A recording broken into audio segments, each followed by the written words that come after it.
चलिए दोस्तों, आज फिर से है हम एक नए टॉपिक के साथ उपस्थित हैं। आज है हमारा टॉपिक नाटक और एकांकी। इससे पहले कि मैं वीडियो शुरू करूं, एक थोड़ा सा आपसे नम्र निवेदन है कि आप वीडियो को पूरी देखें और देख के उसको लाइक करें, शेयर करें और जो हमारे नए बंधु है वो सब्सक्राइब करें। आज हम लाइक का एक टारगेट रख लेते हैं, कम से कम 200 लाइक इस वीडियो में ज़रूर आने चाहिए, क्योंकि आप मान के चलिए आपके पेपर में 2 से 4 प्रश्न अवश्य इसमें से मिलेंगे आपको। तो नाटक और एकांकी की बात करने से पहले मैं आपको नाटक के बारे में बता देती हूँ। नाटक की शुरुआत यदि हम देखें तो भारतेंदु हरिश्चंद्र के समय में हुई थी। गद्य विद्याएं जितनी भी हैं हमारी सारी भारतेंदु के समय में शुरू हुई थी। और एकांकी की यदि बात करें तो एकांकी प्रसाद के समय से शुरुआत मानी जाती है। भारतेंदु जी ने लगभग 8 के करीब संस्कृत और इंग्लिश नाटकों का रूपांतरण अनुवाद किया हिंदी में, और 10 उनके मौलिक नाटक है। तो चलिए आइए चलते हैं। पहला प्रश्न है हमारा, हिंदी नाटकों का विकास क्रम किस लेखक की रचनाओं से हुआ? हरिश्चंद्र जी की रचनाओं से माना जाता है। सन 1950 तक की कालावधि को किस नाटककार के नाम से जाना जाता है? हिंदी के अगर नाटक की बात करें तो 3 भागों में बांटा गया है, भारतेंदु युग, प्रसादोत्तर युग, यानी कि प्रसाद के बाद का युग। तो 1900 से 1950 तक का समय जो है वो प्रसाद युग के नाम से जाना जाता है। उसके बाद अगला तीसरा प्रश्न है हमारा, रत्नावली नाटक का हिंदी में अनुवाद किस भाषा में किया गया था?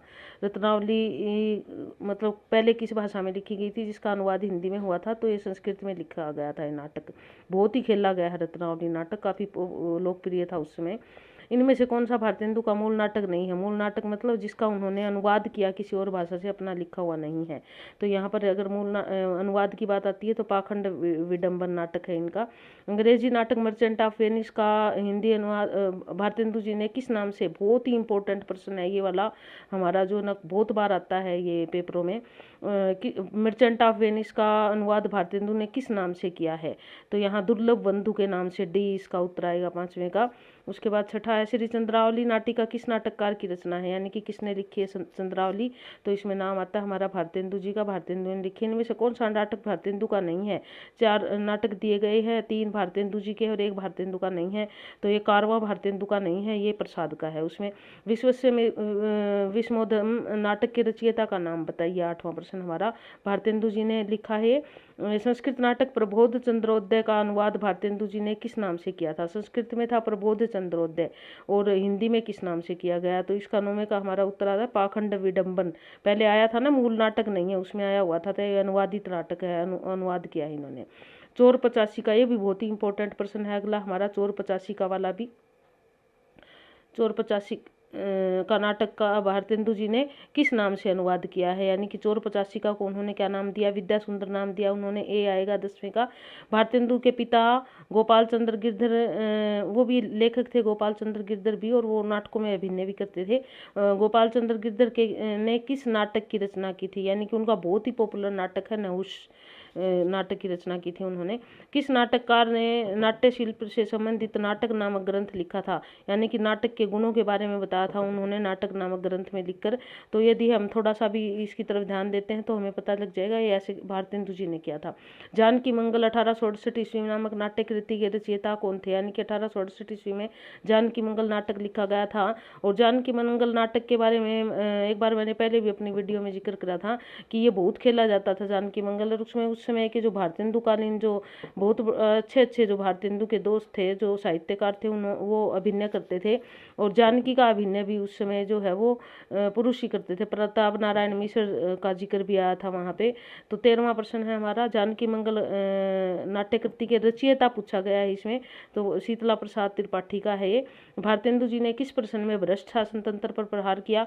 आप नाम पढ़ोगे तो आपको थोड़ा सा पता लग जाएगा। अंधेर नगरी, चौपट राजा, टके सिर बाजी, टके सिर खाजा, यानी कि जो है ना अंधेर नगरी में उन्होंने शासन व्यवस्था का जिक्र किया है। तप्ता संवरण, रणधीर प्रेम मोहिनी नाटकों के रचयिता का, यानी कि ये दोनों नाटक किसने लिखे हैं? ये लाला श्रीनिवास दास के है दोनों ही नाटक। संयोगिता स्वयंवर नाटक के रचयिता कौन है? इसके भी लाला श्रीनिवास दास जी है। रेल का विकट खेल बहुत ही इंपॉर्टेंट नाटक है, ये भी बहुत बार आता है पेपर में। रेल का विकट खेल, रेल का विकट खेल के रचयिता का यानी कि रचना के नाम बताइए, इसके किसने लिखा है? तो आप ने पहले भी मैंने शायद इसका 1-2 बार जिक्र किया था, बालकृष्ण भट्ट ने लिखा है। राधा चरण गोस्वामी का कौन सा नाटक परिस्त्री गमन की बुराइयों को उजागर करता है? परिस्त्री गमन, तन मन धन गोसाई के अर्पण, ये तो जो ना साधु सन्यासी है उनका मजाक करता है। और बूढ़े मुंह मुहासे लोग देखे तमाशे, ये स्त्री गमन पर है। उसके बाद अमर सिंह राठौड़ नामक प्रसिद्ध, ये नाटक बहुत खेला जाता था जब रामलीला होती थी आम गाँव में भी। रामलीला के बाद लोग इसको नाटक आम तौर पे खेलते थे। पहले जो है रंगमंच ही होता था मनोरंजन का साधन, तो रंगमंच की तरफ लोगों का बहुत ज़्यादा रुझान रहता था और ये खेलते थे। तो रचयिता कौन थे इसके 19वें का हमारा ये आएगा, राधा चरण गोस्वामी इसके रचयिता है। इनमें से कौन सा नाटक राधा कृष्ण दास का नहीं है? ये हमारा प्रश्न थोड़ा सा गलत है, इसमें नहीं को काट देते हैं हम और फिर कहेंगे कौन सा नाटक राधा कृष्ण दास का है। तो ये सारे नाटक महारानी पद्मावती, दुखिन बाला, महाराणा प्रताप, ये सारे उनके हैं, तो डी उत्तर आएगा इसका 20वें का। जीपी श्रीवास्तव किस वर्ग के नाटककार है, यानी कि किस तरह के नाटक लिखे जीपी श्रीवास्तव ने? उन्होंने प्रसन्न लिखे, यानी कि जो प्रसन्न क्या होता है, मजाक में जो है वो व्यंग्यात्मक रूप में किसी पर कोई एक टिप्पणी देना। 23वां जो है हमारा, इनमें से कौन सा नाटक बालकृष्ण भट्ट का नहीं है, यानी कि 3 तो बालकृष्ण भट्ट के हैं और 1 बालकृष्ण भट्ट का नहीं है। 23वें का उत्तर सी आएगा हमारा, आतप्ता संवरण नहीं है। भारतेंदु काल के प्रश्नों की रचना का मूल उद्देश्य इनमें से क्या है? भारतेंदु काल के व्यंग्य के द्वारा समाज की कुरीतियों का बी आएगा इसका। उसके बाद भारतेंदु समय के जितने भी नाटक हो ज्यादातर इसी बात को लेकर है। चार विचारे और उज्बक नाटकों के रचयिता का नाम बताइए, यानी कि उज्बक और चार विचारे किसने लिखा है? पांडेवेचन शर्मा उग्र, इस प्रकार के जो है शीर्षक पांडेवेचन उग्र शर्मा ने दिए हैं बहुत सारे। भारतेंदु युग के नाटकों के पाश्चात्य नाटक कला के किस तत्व का समावेश है, यानी कि भारतेंदु के नाटकों में कौन सी पाश्चात्य कला दिखाई देती है? 26वां प्रश्न हमारा, इनका चरित्र चित्रण भी है, कार्य व्यवहार, अंतर्द्वंद भी है, तो उपयुक्त से भी आएगा, क्योंकि अंतर्द्वंद के बिना तो नाटक जो है अपने चरम पर पहुंच ही नहीं पाता। रणधीर प्रेम मोहिनी नाटक किस प्रकार का है, यानी कि रणधीर प्रेम मोहिनी में दुखांत नाटक है, इसका अंत बहुत ही दुखपूर्ण हुआ है। भारतेंदु जी ने अपने मौलिक नाटक और अनुदित नाटकों के द्वारा नई हिंदी को लोकप्रिय बनाया है, पारसी रंगमंच का विरोध किया तथा प्राचीन नाटकों का उद्धार किया है। कथन किस आलोचक का है, यानी कि किस आलोचक ने कथन कहा है? तो यहाँ पर हमारा आलोचक का नाम आता है रामविलास शर्मा, उन्होंने कहा है ये, मेरी इच्छा भारतीय इतिहास के अप्रकाशित अंश में से उन प्रकांड घटनाओं का दिग्दर्शन कराने की है जिन्होंने हमारी वर्तमान स्थिति को बनाने का बहुत कुछ प्रयत्न किया है। यह कथन प्रसाद जी के किस नाटक की भूमिका है? प्रसाद जी का नाटक है जिसकी भूमिका में ये बात कही। प्रसाद कहते हैं कि अपने मन की बात करते थे प्रसाद जी अपने नाटकों में, तो विशाख नाटक में उन्होंने शुरुआत में ये बात लिखी है। प्रसाद जी ने इनमें से किस वर्ग के नाटककार कहलाते हैं? प्रसाद जी ऐतिहासिक नाटककार कहलाते हैं। इनमें से कौन सा नाटक प्रसाद जी का नहीं है? स्कंद जात, शत्रु जन्मेजय का, हर्षवर्धन, 3 प्रसाद के और 1 प्रसाद का नहीं है, तो हर्षवर्धन प्रसाद जी ने नहीं लिखा। विवाह मुक्ति एवं पुनर्विवाह की समस्या को प्रसाद जी ने किस नाटक में प्रस्तुत किया है? आपने एमए के सिलेबस में भी पढ़ा होगा, ये हमारे था ध्रुव स्वामिनी, तो उसमें किया कि किस प्रकार ध्रुव स्वामिनी का विवाह है समुद्रगुप्त के साथ होता है और वह चंद्रगुप्त को चाहती है। प्रसाद जी के नाटकों के विषय में कौन सा कथन असत्य है, यानी कि यहाँ पर 3 तो सत्य है और 1 असत्य है, तो 33वें का इनके नाटकों में गीत नहीं, यह असत्य है, क्योंकि उनके हर एक नाटक में गीत है, इसी कारण उनका नाटक लंबा और अधिक पात्रों वाला भी हो गया है। रंगमंच की दृष्टि से प्रसाद के नाटक ज्यादा कंफर्टेबल नहीं है। इनमें से किस नाटककार के नाटकों में नायक अंतिम फल का भोगा नहीं बनता? विषाद की एक छाया पाठकों के मन को में छूट जाती है, यानी कि अंतिम फल नायक को नहीं मिलता। हम हर चीज का सुखांत अंत चाहते हैं, उसमें सुखांत नहीं होता। तो ये 34वां प्रश्न जो है इसका हमारा उत्तर रहेगा बी, प्रसाद के नाटक इस प्रकार के हैं। अंतर्द्वंद, संघर्ष एवं व्यक्ति वैचित्र्य जैसे तत्व किस नाटककार की नाट्य रचनाओं में छिपे हुए हैं? किस नाटककार ने इन सभी तत्वों का समावेश अपने नाटकों में किया है? तो ये प्रसाद के ही नाटक है। मेरे इस जीवन के देवता और उस जीवन के प्राप्य समा, इस कथन प्रसाद के किस नाटक का है? ये भी बात फिर मैं वही कहूंगी कि हमने इस नाटक को भी पढ़ा था, स्कंदगुप्त के है ये आएगा हमारा 36वें का। उसके बाद 37वां, अधिकार दुख कितना मादकता किंतु सारहीन है, यह कथन प्रसाद के किस पात्र का है? प्रसाद के नाटकों में चंद्रगुप्त, स्कंदगुप्त, चाणक्य और राज्यश्री, किस पात्र ने यह कहा? तो यहाँ आएगा हमारा स्कंदगुप्त का है।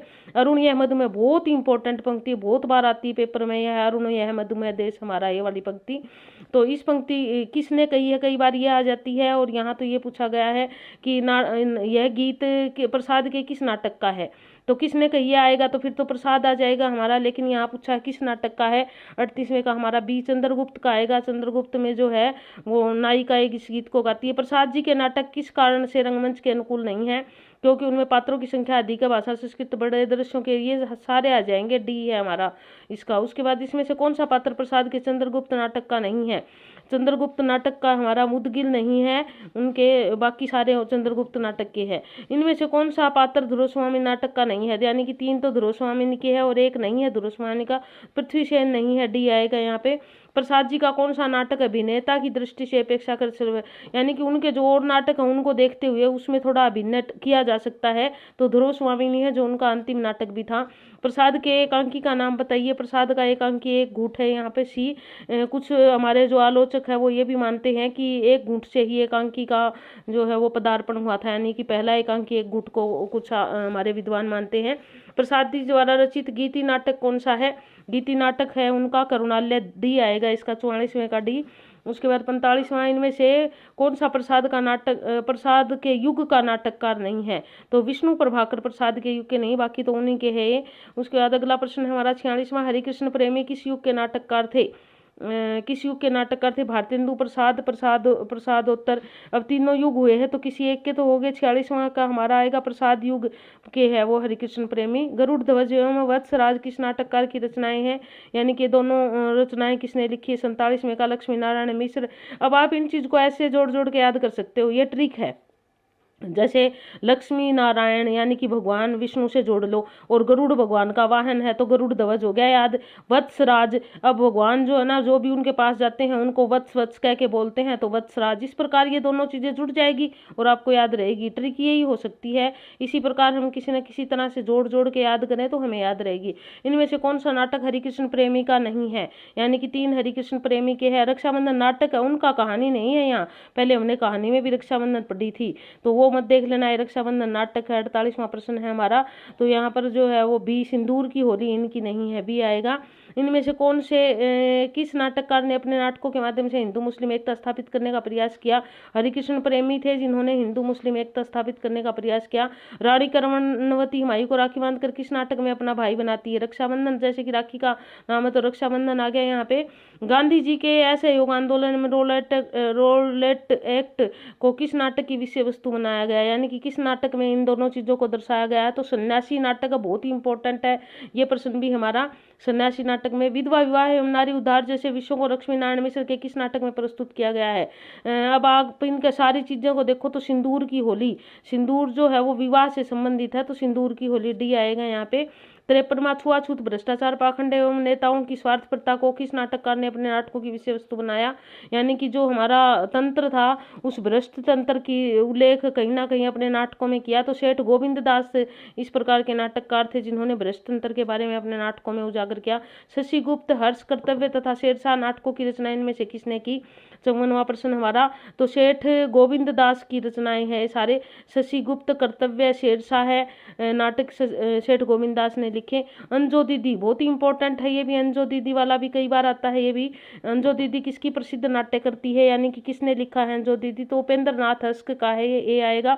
इनमें से कौन सा नाटक उपेंद्र नाथ हस्क का है, यानी कि हस्क का है, छठा बेटा, अंधी गली, उड़ान, उपयुक्त छवि। अब यहाँ पर जब उपयुक्त छवि आ गया तो ये डी आएगा, सारे उनके हैं।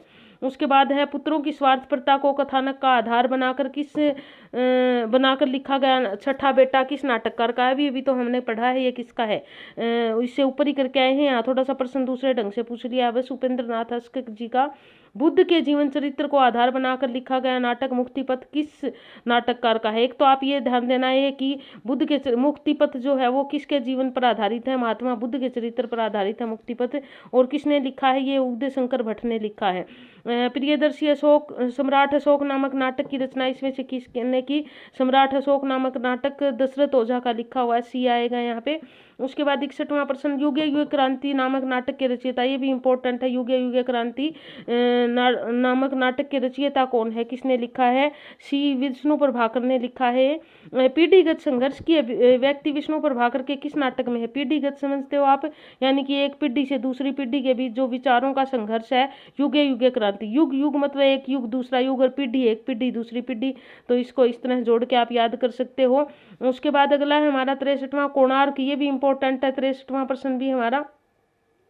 कोणार्क नाटक के रचयिता का नाम बताइए। बहुत ही इंपॉर्टेंट है, बहुत बार आता है पेपर में। जगदीश चंद्र माथुर का है कोणार्क। प्रसादोत्तर नाटकों का प्रारंभ कब से माना जाता है, यानी कि प्रसाद के बाद नाटक कब से शुरू हुए। हमने बिल्कुल स्टार्टिंग में किया था, अगर आपने देखा हो तो 1936 के बाद के जो नाटक है वो प्रसादोत्तर माने जाते हैं। प्रभुसत्ता संपन्न शासक एवं गरीब शिल्पी की संघर्ष कथा इनमें से किस नाटक की विषय वस्तु है, यानी कि शोषक और शोषित वर्ग वाली बात आ गई हमारी, तो किस नाटक में है, कोणार्क में है। कोणार्क में किस प्रकार शासन वर्ग ने मजदूरों का दमन किया, वो सारा कुछ उसमें दिखाया है। शारदीय नाटक के रचयिता का नाम बताइए, ये भी हमारा इंपॉर्टेंट है। 66वां प्रश्न भी हमारा शारदीय नाटक के रचयिता कौन है, यानी कि किसने लिखा है, तो इसका उत्तर हमारा रहेगा जगदीश चंद्र माथुर सी। इनमें से कौन सा नाटक मोहन राकेश का है, यानी कि एक इसमें से नाटक है जो मोहन राकेश ने आधे अधूरे उनका नाटक है, ये आएगा 67वें का। फिर उसके बाद 69 हमारा आषाढ़ का एक दिन नाटक के रचयिता का नाम बताइए। आषाढ़ का एक दिन भी मोहन राकेश ने लिखा है, बी आएगा इसका 69 का। उसके बाद है हमारा 17वां प्रश्न, महाकवि कालिदास के जीवन पर आधारित मोहन राकेश का नाटक कौन सा है, यानी कि कवि कालिदास के बारे में उन्होंने बताया, ये आषाढ़ का एक दिन है, उनके जीवन के बारे में। उसके बाद अगला है, नंद बौद्ध धर्म में दीक्षित होकर मुंडित मस्तक लेकर जब घर आता है तब सुंदरी का अहम चूर चूर हो जाता है, यह कथन किस नाटक के संदर्भ में है, यानी कि किस नाटक में इस प्रकार की बात कही गई है। 71 इसका उत्तर हमारा आएगा लहरों के राजहंसी है। लहरों के राजहंस का नायक नंद किसका प्रतीक है, यानी कि नंद किस का प्रतिनिधित्व करता है। 72वां प्रश्न हमारा, ए संशयशील मानव का प्रतीक है, वो ए आएगा। मादा कैक्टस बहुत ही इंपॉर्टेंट है, ये अगला भी हमारा मादा कैक्टस वाला प्रश्न जो है, मादा कैक्टस के रचयिता का नाटककार का नाम बताइए, यानी कि मादा कैक्टस किसने लिखा, लक्ष्मीनारायण लाल का है मादा कैक्टस, भी आएगा इसमें। अश्वत्थामा को केंद्र बिंदु बनाकर कौन सी नाट्य कृति लिखी गई थी, ये भी इंपॉर्टेंट है। 74वां भी हमारा बी अंधा युग जो है वो अश्वत्थामा को लेकर लिखी गई थी। एक और द्रोणाचार्य नाटक के रचयिता का नाम बताइए। 75 का उत्तर रहेगा हमारा डी शंकर शेष है इसके रचयिता। और मिस्टर अभिमन्यु किस नाट्यकार की नाट्य कृति है, मिस्टर अभिमन्यु नाटक रचना लक्ष्मी नारायण लाल की है, सी आएगा। रस गंधर्व एवं बुलबुल सराय नामक नाट्य कृतियों की रचना किसने की है, ये दोनों नाट्य कृति हमारी मणि मनोधर की है, ये आएगा। अब यह रस इस प्रकार जोड़ना है, जैसे रस गंधर्व बुलबुल सराय मणि मधुकर इनके नाम से जोड़ लो, जिस तरह भी मणि रस आनंद बुलबुल सराय मधुकर मणि सराय में मिलती है, इस प्रकार कर करके एक दूसरे के साथ जोड़ के ही आप याद रख सकते हो। 79 कबीरा खड़ा बाजार में, ये भी बहुत ही इंपॉर्टेंट प्रश्न है। 79 काफी इंपॉर्टेंट प्रश्न है। 70 कबीरा खड़ा बाजार में नाटक के रचयिता का नाम बताइए, यानी कि किसने लिखा, विषम साहनी का है, ये बहुत ही चर्चित नाटक रहा इनका। घंटियां गूंजती है नाटक के रचयिता का नाम बताइए।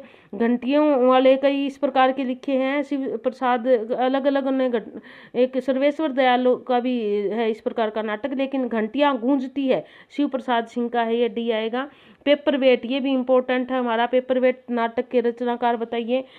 रमेश बख्शी ने लिखा है पेपर वेट, ये आएगा। ये आधुनिक नाटककार है हमारे प्रसादोत्तर नाटककार जिन्होंने लिखे हैं। बकरी नामक प्रसिद्ध नाटक की रचना किसने की थी, 82 बकरी किसकी है, सर्वेश्वर दयाल सक्सेना की है। भों भों खो खो बकरी ये सारे इनके हैं। इनमें से ज्ञानोदय का नाटक कौन सा है, ज्ञानदेव का नाटक कौन सा है, 83 तो ज्ञानदेव नेफा की एक शाम, सी है ज्ञानदेव का नाटक। उसे अंधेर नगरी नाटक की रचना कब हुई थी, यानी कि कब लिखा गया था अंधेर नगरी, 84वां हमारा इसका 1881 में लिखा गया था, बी आएगा। भारतेंदु जी ने किस नाट्य कृति की रचना एक रात में की थी, बहुत ही इंपॉर्टेंट है। एक रात में किस नाट्य कृति, यानी कि एक रात में उन्होंने पूरा नाटक लिख दिया था, 85वां हमारा अंधेर नगरी, सी आएगा। चंद्रगुप्त नाटक का रचना काल क्या है, यानी कि किस समय चंद्रगुप्त लिखा गया, 86 हमारा 1931 में लिखा गया, बी इसका उत्तर है। कौन सा स्त्री पात्र चंद्रगुप्त नाटक में नहीं है, यानी कि यहाँ पर 4 दी गई है स्त्रियां, जिसमें 3 तो चंद्रगुप्त की है और 1 चंद्रगुप्त की नहीं है। तो विजया जो है वो चंद्रगुप्त की नहीं है, सुहासिनी अलका और कल्याणी तीनों चंद्रगुप्त की है। प्रसाद के किस नाटक में राष्ट्रीय एकता एवं देशभक्ति का संदेश है, प्रसाद के वैसे तो ऐतिहासिक नाटक है प्रसाद के सारे, लेकिन राष्ट्रीय एकता और देशभक्ति का संदेश अरुणय मधुमेह देश हमारा, जिसमें यह गीत गाया गया चंद्रगुप्त के है। युद्ध में मर्यादाएं टूट जाती है, विवेक पराजित होता है और अंधेपन की विजय होती है, यह कथन किस नाटक के संदर्भ में है। आपने थोड़ा सा भी अगर इसको ध्यान से पढ़ा होगा तो आपको पता लग जाएगा किसका है, ये अंधा युग का है। उसके बाद कौन सा पात्र अंधा युग में नहीं है, यानी कि यहाँ के हमारे 3 पात्र तो अंधा युग में है और एक नहीं है। युयुत्सु है, गांधारी अवस्था में भी है, भीष्म पितामह नहीं है उसमें। अश्वत्थामा का ब्रह्मास्त्र आधुनिक युग में किसकी याद दिलाता है, यानी कि वो महाभारत, अंधा युग जो है वो महाभारत के समय का नहीं है, महाभारत के बाद का है, जो बच गए थे लोग उनके बाद का है, तो इसलिए भीष्म पितामह उसमें नहीं है। इक्यानवां हमारा है अश्वत्थामा का ब्रह्मास्त्र आधुनिक युग में किसकी, परमाणु अस्त्रों की विध्वंसता की जो है याद दिलाता है। अंधा युग में कुल कितने अंक है, कितने अंकों में बटा हुआ है अंधा युग, तो इसमें 5 अंक है अंधा युग। कौन सा नाटक रंगमंच की दृष्टि से अधिक उपयुक्त है, ये चारों अगर देखें तो इनमें से देखना है हमें कौन सा उपयुक्त है। 93वां प्रश्न, अंधा ये स्कंद गुप्त और चंद्रगुप्त में बहुत ज्यादा पात्र है, तो उनके देखते हुए अंधा युग। पात्र तो इसमें भी है लेकिन उसमें साजो सामान इतना नहीं इकट्ठा करना पड़ता। महेंद्र नाथ और सावित्री किस नाटक के पात्र है, आपको याद आया हो थोड़ा बहुत अपना अम्मे का पढ़ा हुआ, तो ये जो है महेंद्र नाथ और सावित्री आधे अधूरे मोहन राकेश का है। आधे अधूरे की रचना मोहन राकेश ने किस वर्ष में की थी, 69 में की थी उन्होंने। उसके बाद है अगला हमारा, नाटक जारी है रचना किस विधा की है, यानी कि नाटक जारी है क्या आता है, नाटक है, कविता है, निबंध है, उपन्यास है, क्या है, तो ये कविता है, एक नाटक जारी है, सी आएगा 96 का। 97 मुझे चांद चाहिए किस विधा की कृति है, मुझे चांद चाहिए ये 97% हमारा इसका है, उपन्यास है मुझे चांद चाहिए, डी। अंडे के छिलके किसका एकांकी संकलन है, बहुत ही इंपॉर्टेंट है अंडे के छिलके, कई बार पेपरों में पूछ लिया जाता है ये। 98वां प्रश्न हमारा किसका है, ये मोहन राकेश का है। दीपदान एवं बादल की मृत्यु नामक संकलन किस एकांकीकार के है, दीपदान और बादल की मृत्यु राम कुमार वर्मा ने लिखी। कुछ हमारे आचार्य रामचंद्र शुक्ल भी बादल की मृत्यु को ही पहला एकांकी मानते हैं, तो दीपदान और बादल की मृत्यु राम कुमार वर्मा की है। उसके बाद हमारे प्रकाश और परछाइयां किस एकांकीकार की रचना है, यानी कि प्रकाश और परछाइयां किसने लिखी, ये विष्णु प्रभाकर ने लिखी है प्रकाश और परछाइयां। इनमें से चिरंजीत किस विधा से जुड़े हुए कृतिकार है, यानी कि चिरंजीत ने इनमें से क्या लिखा है, एकांकी लिखे हैं चिरंजीत ने। उसके बाद अगला हमारा चतुर्भुज महास्य किस विधा की रचना है, यानी कि चतुर्भुज महास्य किस विधा में लिखा गया है, एकांकी है चतुर्भुज महास्य। मुझे जीने दो के रचयिता का नाम बताइए, मुझे जीने दो की रचना जो है रेवती शरण वर्मा की है। इनमें से कौन सा एकांकी सत्येंद्र शरद का है, यानी कि सत्येंद्र शरद ने लिखा है कौन सा एकांकी, तो सोहदा आएगा, बी आएगा इसका 104 का। और 105 लक्ष्मी का स्वागत, बहुत ही इंपॉर्टेंट है ये लक्ष्मी का स्वागत किस एकांकीकार की रचना है, तो ये लक्ष्मी का स्वागत उपेंद्र नाथ अस्क ने लिखी है। उसके बाद है हमारा कबूतर खाना किस एकांकीकार की रचना है, यानी कि कबूतर खाना किसने लिखा, जगदीश चंद्र माथुर का। प्रकाश चंद्र गुप्त की रचना कौन सी है, 107वां प्रश्न हमारा, विजय किसकी है, सी आएगा इसका उत्तर। 108वां ऊंचा पर्वत गहरा सागर, इनमें से कौन किस एकांकीकार की रचना है, यानी कि किसने लिखी है ऊंचा पर्वत गहरा सागर, तो ये विष्णु प्रभाकर की है, बी। कौन सी कृति उपेंद्र नाथ अश्क की नहीं है, 4 दी गई है, एक अश्क की नहीं है, तो क्रांतिकारी इनकी नहीं है, सी आएगा। डॉक्टर राम कुमार वर्मा की कृति इनमें से कौन सी है, धूम शिखा मान मंदिर, कौमुदी महोत्सव, प्रकाश और परछाई, तो डॉक्टर राम कुमार वर्मा की इसमें कौमुदी महोत्सव है, सी आएगा 110 का सी। उसके बाद 111वां प्रश्न है हमारा, कौन सी कृति मोहन राकेश की नहीं है, यानी कि इनमें से 3 मोहन राकेश की और 1 मोहन राकेश की नहीं है। चतुष्पद जो है वो मोहन राकेश की नहीं है। अंडे के छिलके, कर्फ्यू और सिपाही की मां मोहन राकेश के एकांकी है। उसके बाद नाटक में पात्रों की संख्या अधिक होने से किस में बाधा पड़ती है, अभिनेता और रंगमंच में बाधा, देशकाल वातावरण, संवाद योजना, उद्देश्य विधान। यदि आप देखो तो अगर जितने ज़्यादा लोग होंगे तो उतना ज़्यादा साजा सामान इकट्ठा करना पड़ेगा, तो अभिनेता एवं रंगमंच की दृष्टि से उसमें सबसे बड़ी बाधा आती है। भरतमुनि ने कितने प्रकार के नाटक मंडपों का विधान किया है, भरतमुनि जो हमारे आचार्य थे, हम पाश्चात्य और हिंदू काव्य शास्त्र की बात करते हैं, तो जो भारतीय काव्य शास्त्र की बात करते हैं तो भरतमुनि जी को भी पढ़ते हैं जिन्होंने रस सिद्धांत दिया था। 113वां प्रश्न हमारा, तो इन्होंने 3 प्रकार के जो है नाट्य मंडपों की बात की है। नाटक का अभिनय रंगमंच के जिस अगले भाग पर होता है उसका नाम क्या है, तो जो 114वां प्रश्न हमारा इसका उत्तर है रंग शीर्ष कहते हैं उसको।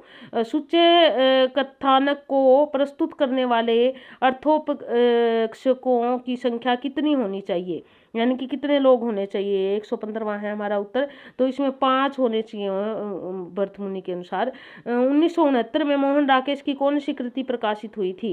ये प्रश्न रिपीट हुआ है, अगर आपने पहले थोड़ा सा भी ध्यान से देखा होगा तो 1969 में आधे अधूरे थी। अश्वत्थामा का अर्ध सत्य किस नाट्य का अंश है? आपने ये भी हमने थोड़ा पहले पढ़ा था, अब ये दूसरे तरीके से पूछा गया है, अंधा युग का आ जाएगा हमारा।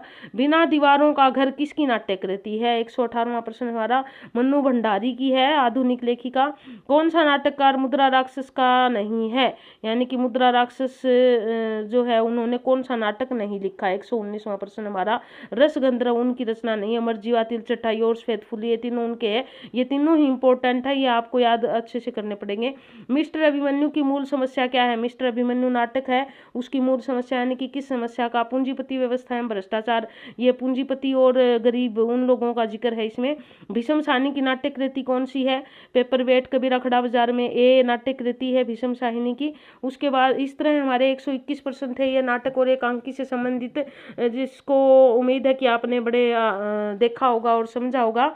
तो इस प्रकार देखते रहिए। पूरी वीडियो देखने के लिए आपका धन्यवाद। अगर पसंद आई तो ज़रूर इसको शेयर करें, लाइक करें, और नए जो हमारे बंधु हैं वो इसको सब्सक्राइब करें और देखते रहिए। और चलिए जल्दी ही हम दूसरी वीडियो के साथ फिर से हाजिर होंगे। धन्यवाद।